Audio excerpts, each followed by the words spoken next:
You are now tuned in to the Storm Tracker podcast.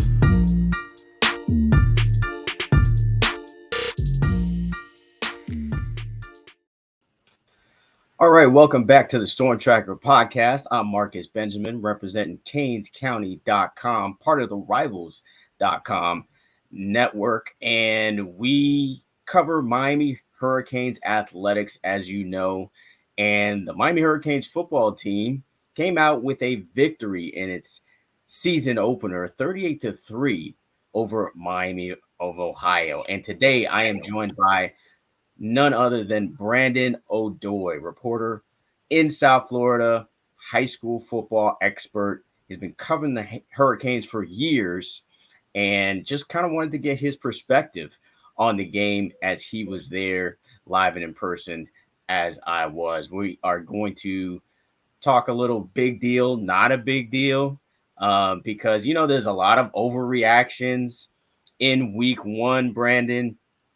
And before I get started, I just want to make sure you're subscribing to this channel, liking, sharing, commenting to this podcast as well. And it's available on all platforms. But yeah, Brandon, what did you think about overall just the performance, big margin of victory for the Hurricanes? This is a team that usually doesn't perform that well against, I would say, lesser tier competition. Right. But they actually made the spread here, and Miami is now 2-8 against the spread in its last 10 games. And they ended a 5-game losing streak at home. So big deal or not a big deal? Well, I think just where this program is, Marcus, and hello to everyone. Where this program is, it is a big deal to get off to a comfortable win against Miami of Ohio, a team that, is not a doormat in the MAC conference. It's a team that has some pedigree and obviously has a veteran quarterback. He looked absolutely terrible against Miami, and I don't know whether some of that was just the fact that Miami's defensive line got pressure and, the defense played a lot better than we've seen in the past.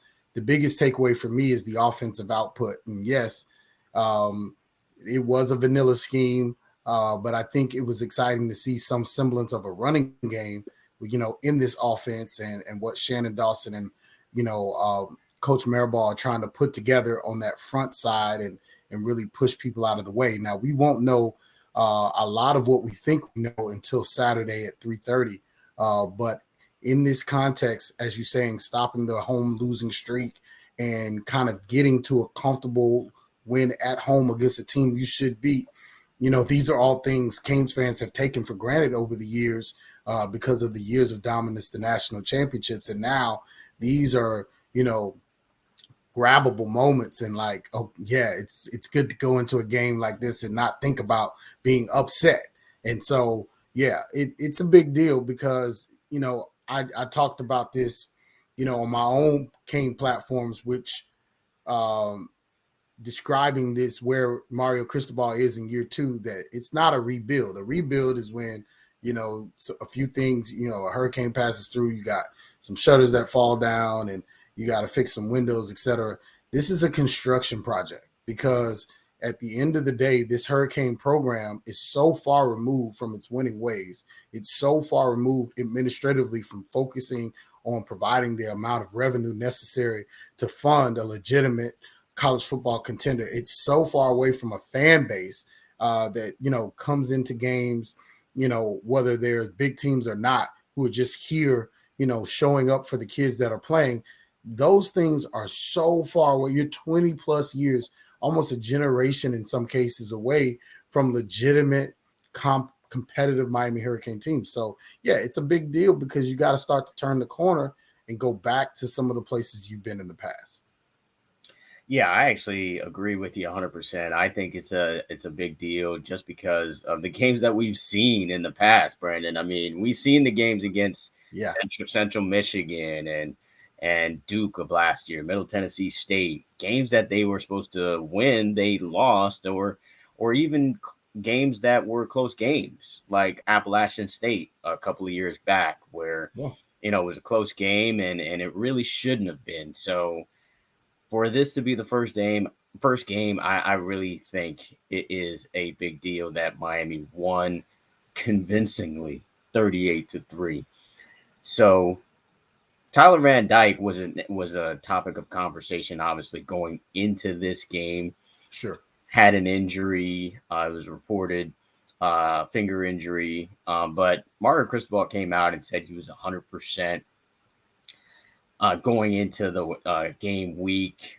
Could be coach speak. We all know what coaches say going into the week, not trying to give anything away to the opponent. Right. His overall stats were 17 of 22, 77%, 201 yards, passing, 1 touchdown, 1 interception. Decent numbers, but didn't really push the ball downfield a lot. Besides the first touchdown to Kobe Young for 44 yards, that was the biggest play of the game. That was the biggest play of the game. And you talked about it, Marcus. I mean, this is a offense that all offseason long they were teasing. Well, what do you like about this new offense? What are you expecting to see? Man, we're going to take the top off the Maybach. We're going deep. We're going to get this, game vertically downfield. And that's one of the reasons I don't like offseason football talk.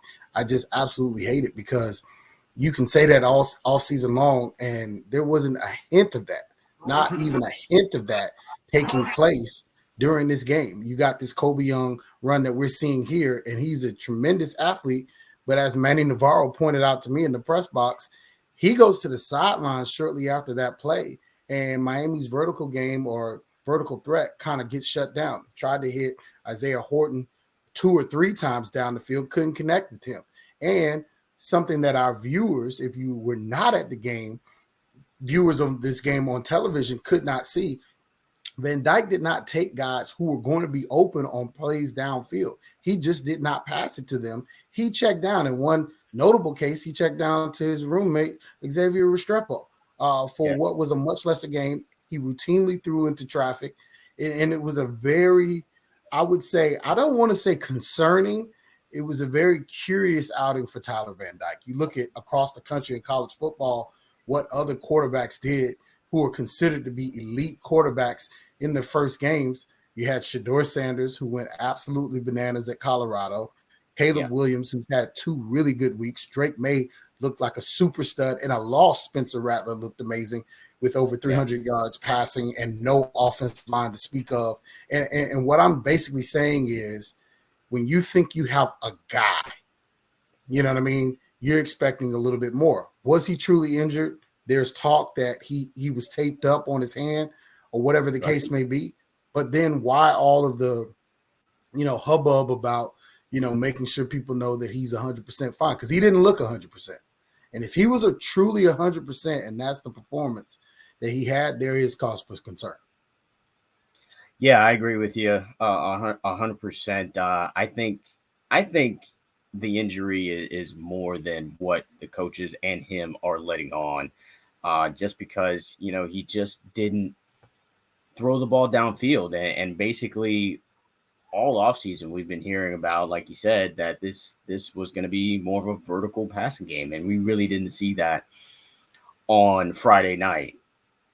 Against Texas A&M, we have to see some balls downfield. It just has to happen. And to your point as well, Jordan Travis was another quarterback who had an outstanding performance last night.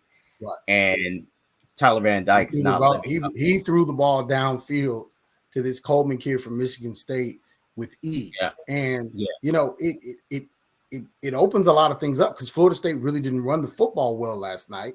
And that's something that a lot of analysts thought going into the season that they would be really well at.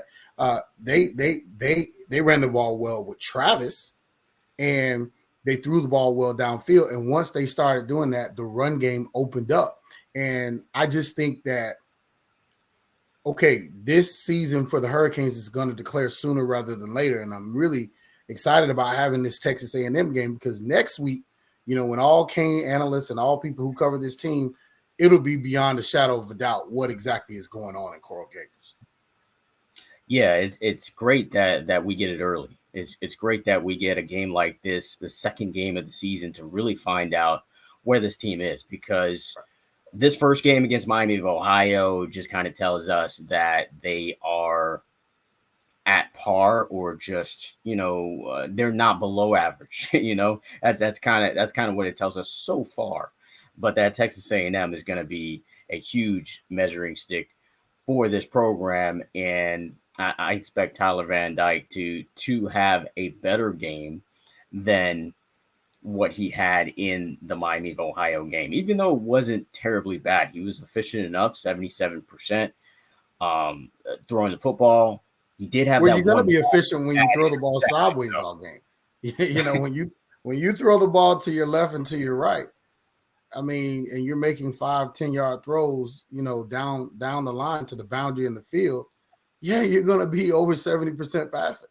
And, Right. and that's the thing that, I think has to be, stated and understood by people who are evaluating his performance. The other thing I'd like to say, Marcus, before we move on from this topic is I was underwhelmed with Miami of Ohio. I came away from that game thinking that they were a much worse team than was previously advertised. You talked about Cam Kitchens and all of the people that got in front of the media, Ruben Bain, all these folks. They had great things to say about the team and what they saw on film, and I didn't see any of that. So either Miami is super dominant or that team is not going to be good this year in the MAC. And you're talking about a Toledo team that took Illinois, gave Illinois everything they wanted. You know what I mean? That is a conference that, is run by, some teams that can play with the big boys.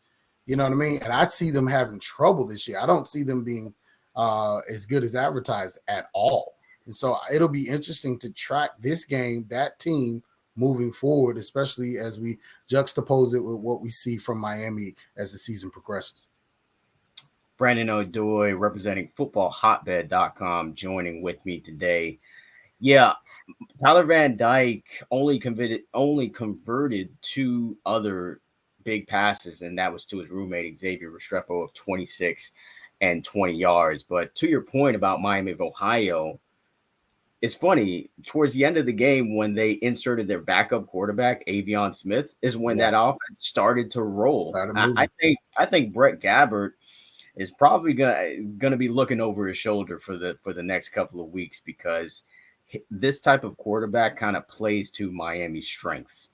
And Right. if you're not a mobile quarterback, he's certainly not as mobile as that backup Avion Smith, who led this team to a bowl game, almost a bowl win last season. It's just something that Miami just kind of took advantage of. And I don't know if he was super healthy. I saw him being carted off in the bowels. I don't know if you saw that right outside of the press room, as the game was over. So, and it looked like it had something to do with his leg. So I don't know what his health was at the end of that game. Okay, interesting. We'll continue to follow that. But let's continue on with this defense and kind of what they did during this game. And they held the Miami of Ohio defense to -3 rushing yards in the first half, which is outstanding against any FBS team, regardless if it's Miami of Ohio, who's kind of in the bottom, you could say, or the bottom third of the 130 or so teams that are in college football. And 51 rushing yards overall, this defense held the Redhawks held them to 2 of 12 on third down conversions, 0 of 3 on fourth down. Their defensive performance overall, Brandon, against Miami of Ohio, big deal, not a big deal?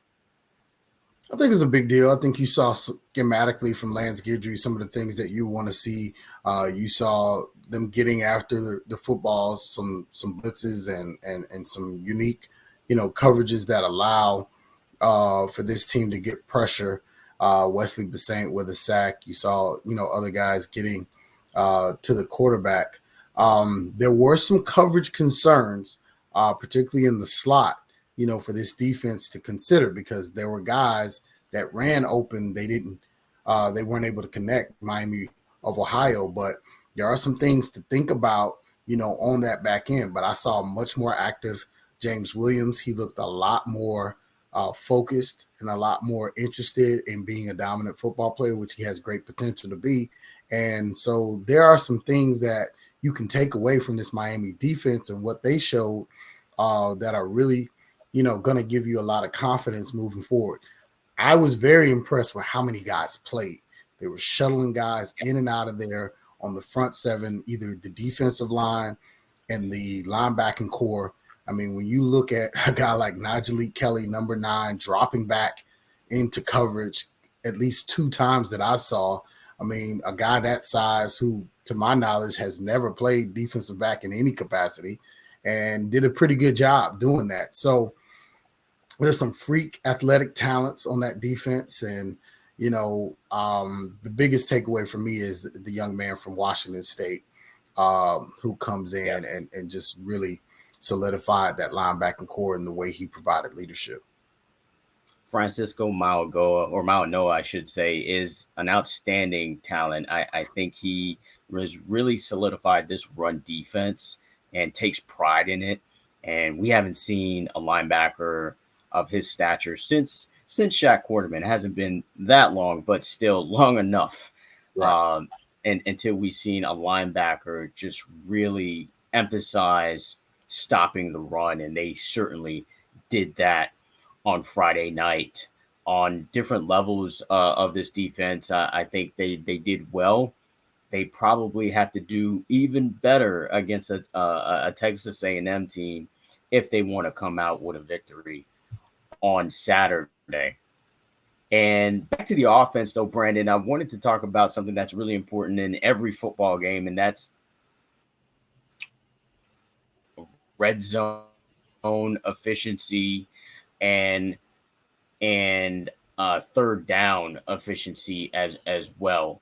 I think that is something that it needs to be a point of emphasis for the Hurricanes. They had 4 attempts, 4 scores, but 2 touchdowns and 2 field goals. And also on third down, they were 3 of 7 on third down conversions. Now, the fact that they only scored 2 touchdowns, 50% on that, is that a big deal or not a big deal for you going into this A&M game? Well, you want to be effective and you want to score points. I don't know if it's as big a deal as not coming away with points are. Credit Andy Borregales, who, was perfect in his field goal attempts. I think he had a long of 42, 3 field goals total for the game. You want to come away with quality points, but it's also measured by how you're playing defensively. So in games where Miami is putting out defensively what they need to do, not being able to convert is a concern, but it's not a killer. So concern versus a killer, yeah, it's a concern. You want to be at 50 or above, on your conversion rate for third downs. And that's really hard to do, but you also don't want to get in a lot of third down situations because that lets you know that your offense is flowing and you're moving the ball downfield and you're not putting yourself in situations where it's do or die. And I think that there's much to be fleshed out with this Miami offense. I mean, what's Tyler's not so much health. I mean, on balls he could throw. I'm concerned about like how he's seeing the field and his decision making, which I've always been critical of Tyler Van Dyke. And I've said this on other platforms, and it may not be a popular opinion. I think he was managed so well by Rhett Lashley a couple of years ago, and that's where he got this great reputation. And since that's not happening anymore, we're now getting to see what he truly can bring to the table. And last year he had sort of the injury concerns that, were sort of kind of making you wonder, well, is he injured or is he just not very good? And so now he's, pretty healthy, although something on his throwing hand does not bode well. And I don't know how much of a big deal we can make it without real information. But the reality of the situation is at some level and at some point, he's got to make plays in order for this Miami offense to work. We cannot get around that. He's the beginning and the end of everything. And you look at these elite teams, Marcus, and I've said this before, and I think this bears repeating. Everybody who's contending for a championship, whether it be a conference championship or a national championship, has a quarterback who's an absolute stud. You saw it last night. Jordan Yeah. Travis from West Palm Beach. That guy willed his team to win. And when it was on his head and when he wanted to put the game away, he lowered his shoulder, ran, and picked up a first down to put everything Yeah. to rest. And that's the kind of guy you need at that position. Absolutely. Well, we will see. Plenty more to develop this week. Will be well. We'll see what is said during the press conferences today from Mario Cristobal and the Probably not coordinator. much. Yeah, exactly, because that's typically what we get from Cristobal. But should be an interesting week and an interesting result at the end of the day on Saturday. Wanted to switch gears to high school football. Obviously, Sure. that's close to our heart here. And one of our local teams here in South Florida, Miami Central, traveled all the way to the West Coast to Las Vegas to battle a top 5 team in Bishop Gorman. Unfortunately, the Rockets fell short to Bishop Gorman. 39-35 was the final. This was a close game throughout. I don't know if you were able to watch the live stream online or whatnot.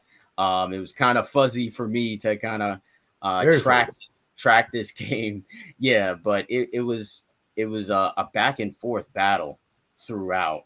Um, Miami Central definitely fought till the end, but unfortunately wasn't able to get it done.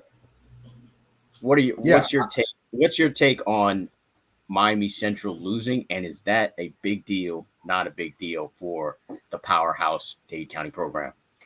Well, it's both. It's a big deal in their national championship hopes have basically taken a complete dive, and they're going to be in trouble in that respect.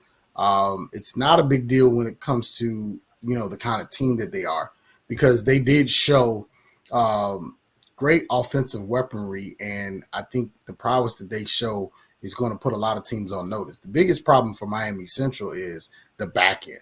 And that's the thing that they're going to have to continue to try to coach up and ensure. You cannot give away so many chunk plays, and you've got to be a little bit more sound in the run game. This defensive line for Miami Central is elite. You've got Randy Adekere, and you also have Armando Blunt. These are two of the best prospects, at the defensive line position in South Florida for the next cycle. So when you think about what they bring to the table, they're really good and well set there, but they can't do that all game. They can't get home all game. And you're going to need some coverage downfield. You're going to need to stop giving up these chunk plays. And then you also need to take care of the football. And, when you go on the road to play a team like a Gorman, and they've done this before, the one thing that Miami has to do is they have to limit turnovers and they have to limit mistakes. And then I think you can coach yourself out of some things, especially at the quarterback position. You got to pick a guy and you got to go with one of them. You know what I mean? And it's a scenario where you can have a guy that has maybe some packages, but you got to kind of make a decision there, and especially late when you bring in a guy that hasn't really played and try to ask him to help you win the game or ice the game. It's a situation where that can be sort of questionable. But overall, I think Miami Central is still a super talented team. I think they come back home and show what they can do against Booker T. Washington this Friday night. And they're going to have to play football because that is a talented team that they're going to face. Absolutely. I'm really excited for that game. Short week for them. It's on a Thursday. So from traveling, Really? Wow. yeah, that's gonna be a tough go for Miami Central. And then I believe Chaminade is the following week, if I'm not mistaken, or 2 weeks. I think it might be in 2 weeks afterwards. So that's going to be a tough go for the Central Rockets. Central, of course, has Miami commit Vincent Shavers on the roster. You mentioned the two Miami targets in Randy Aderica and Armando Blunt. And on the other side of the ball at Bishop Gorman, you had Elijah Lofton, the Miami commit 2024 tight end, who had an outstanding game in this one, scored 3 touchdowns. Great. Yeah, scored 3 touchdowns, 2 receiving and 1 rushing. So his rushing touchdown was, and I saw someone on Twitter compare him to CJ that's at West Virginia. It's a guy that basically played H-back tight end and now is a running back. I mean, that's just how this Lofton kid, that's just how athletic he is. And Miami's got to be super excited about him, being a part of this class. Yeah, absolutely. I'm super excited with him. They need to add another tight end to this class. He can't be the only tight end that they bring in, but he is certainly a top tier talent from what we saw during the game. Go to I have a canescounty.com. question. Speaking of tight ends, like where was Jaleel Skinner? Didn't see much of him against Miami of Ohio. Right. And I actually put a piece together where I kind of composed all of the snap counts and the player grades from Pro Football Focus, and he did not register a snap. I wanted to be sure of that. Did not register a snap. Brandon, from what I've heard in practice, is that he's been just maybe uninterested or not as focused as he should be. Yeah. He feels some kind of way of maybe Elijah Arroyo and Cam McCormick getting most of the first team reps. I'm not absolutely sure of that. I'm just speculating, but it's definitely disappointing to see the outstanding sophomore from IMG Academy not get a single snap when, like you said, a ton of guys got snaps in this game, especially towards the end. A bunch of freshmen got Yeah, in this true game. freshman. Riley Williams, the freshman tight end, got a catch, got his first career catch in this game. So it's definitely a From consequence. another Williams who looked really good in three, again, all the backups look great when you're not satisfied with your starter, but I thought Emery looked good. Yeah. I thought he looked pretty good for a true freshman. But yeah, Jaleel Skinner. I mean, we're on Jaleel Skinner watch at this point. Like, where is he? He's definitely missing in action for the Miami Hurricanes. Maybe we'll see him in some packages uh, this week against Texas A&M. Overall, the tight ends have kind of been missing, to be honest, Yeah. because even in the scrimmage, they didn't record a catch. I think Skinner had one target which hit him in the hands, albeit it was kind of high. It hit him in the hands, and he couldn't come down with it. So, yeah, definitely cause concern because Dawson said that the tight ends would be involved, and when we talked to the tight ends, even in the spring, they said, yeah, they're heavily involved in the offense in different positions on the field in the slot as H-back. So it's very interesting to kind of see the tight end position overall missing in action here.